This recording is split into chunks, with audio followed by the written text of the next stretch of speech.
Hai pejuang beasiswa, Assalamualaikum warahmatullahi wabarakatuh. Saya yakin teman-teman semua sudah tahu atau pernah mendengar beasiswa LPDP. Tapi mungkin masih ada di antara kita yang belum tahu bahwa beasiswa LPDP itu sangat banyak macamnya. Oleh karena itu, dalam video ini saya akan membahas tentang jenis-jenis beasiswa LPDP tersebut.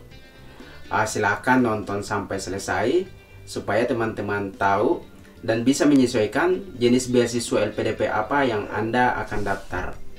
Hal ini mungkin akan membantu teman-teman serta meningkatkan peluang teman-teman untuk lulus beasiswa LPDP. Nah, kita langsung saja. Secara garis besar, beasiswa LPDP ini terdiri dari 3 jenis yang didasarkan pada sasaran penerimanya atau masyarakat penerimanya, yaitu beasiswa reguler, beasiswa afirmasi, dan beasiswa targeted group. Nah, kita langsung saja jenis beasiswa yang pertama, yaitu beasiswa reguler. Jenis ini diperuntukkan untuk umum, sehingga semua kelompok masyarakat bisa mendaftarnya. Apakah itu PNS atau non-PNS? Apakah itu berprestasi atau tidak berprestasi? Apakah itu dari kalangan orang kaya atau yang kurang berada? Semua bisa mendaftar jenis beasiswa reguler ini. Nah, karena semua bisa mendaftar, tentunya akan lebih kompetitif. Nah, kita akan membahas beasiswa yang lain yang dikhususkan kepada kelompok masyarakat tertentu, yaitu jenis beasiswa yang kedua, yaitu beasiswa afirmasi. Beasiswa afirmasi adalah beasiswa untuk kelompok masyarakat tertentu yang dinilai memiliki kelebihan atau kekurangan, sehingga pantas diberikan kebijakan khusus untuk mendapatkan beasiswa ini.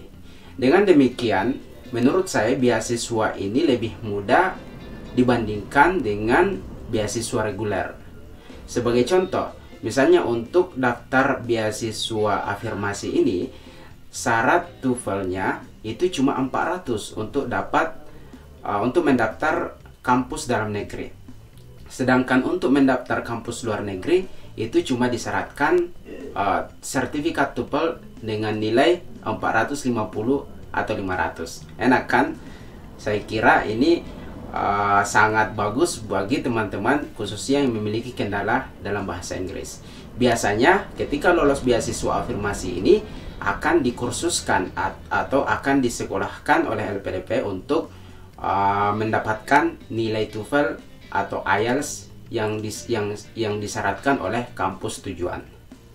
Tapi masalahnya adalah tidak semua kelompok masyarakat dapat menerima beasiswa afirmasi ini.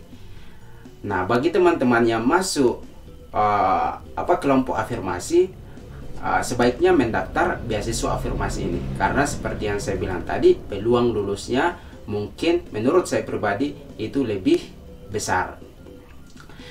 Sedangkan bagi teman-teman yang tidak masuk kelompok afirmasi ini, jangan berkecil hati, karena sekali lagi ada beasiswa reguler. Itulah sebabnya beasiswa LPDP ini sangat bagus, karena di samping ada reguler, ada juga afirmasi. Nah, selanjutnya mari kita lihat beberapa jenis beasiswa afirmasi ini. 1. Beasiswa daerah afirmasi, yaitu beasiswa LPDP yang bisa didaftar oleh masyarakat khusus di daerah afirmasi. Jadi teman-teman sekarang boleh cek apakah teman-teman itu berada dalam daerah afirmasi. Nah, di mana kita tahu daerah afirmasi itu bisa dilihat di website LPDP. Daerah afirmasi ini merupakan daerah tertentu yang kriterianya LPDP yang tentukan, jadi bukan kita. Jadi sekedar informasi, saya juga melalui jalur afirmasi ini.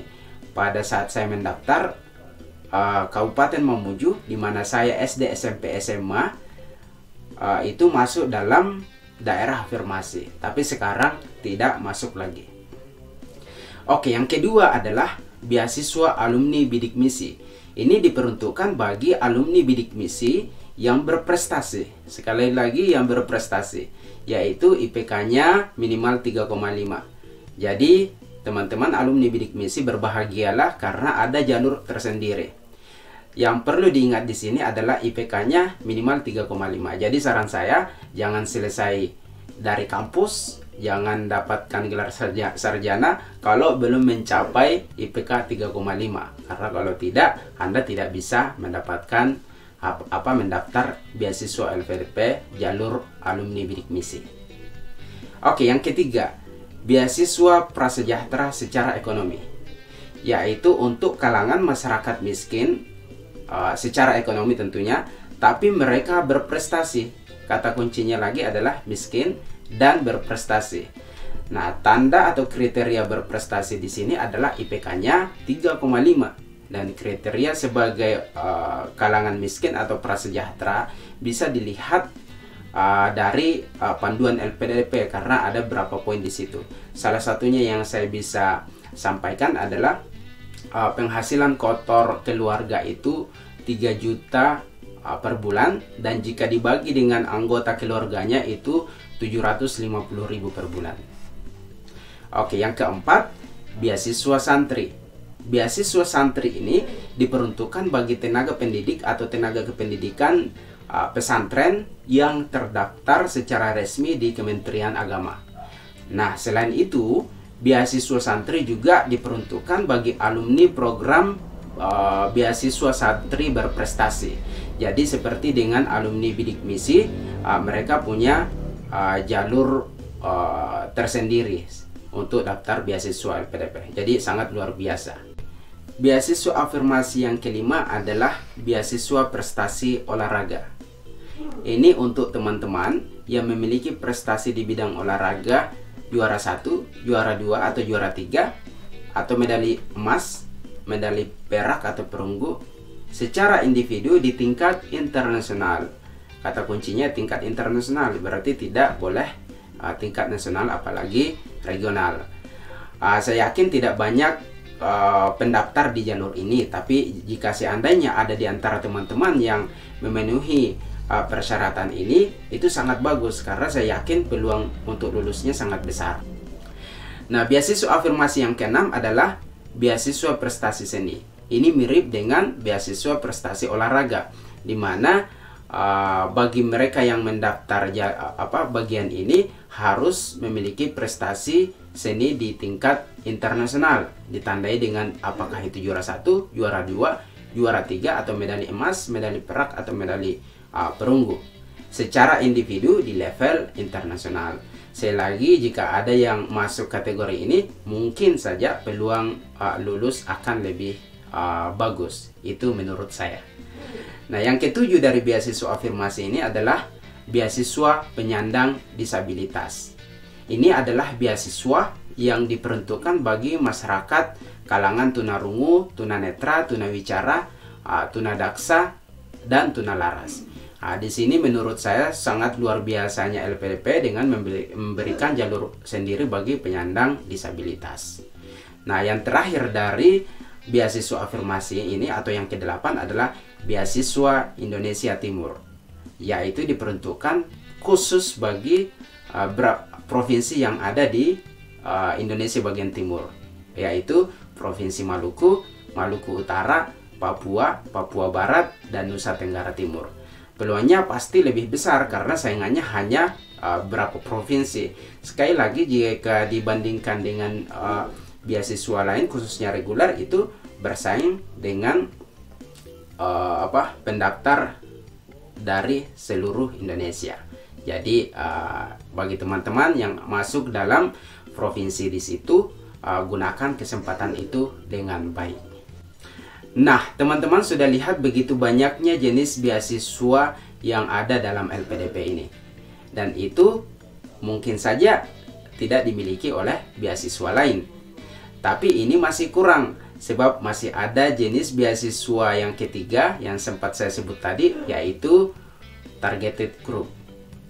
Nah, ini juga ada 3 macam. Yang pertama adalah beasiswa dosen unggulan Indonesia atau lebih dikenal dengan BUDI.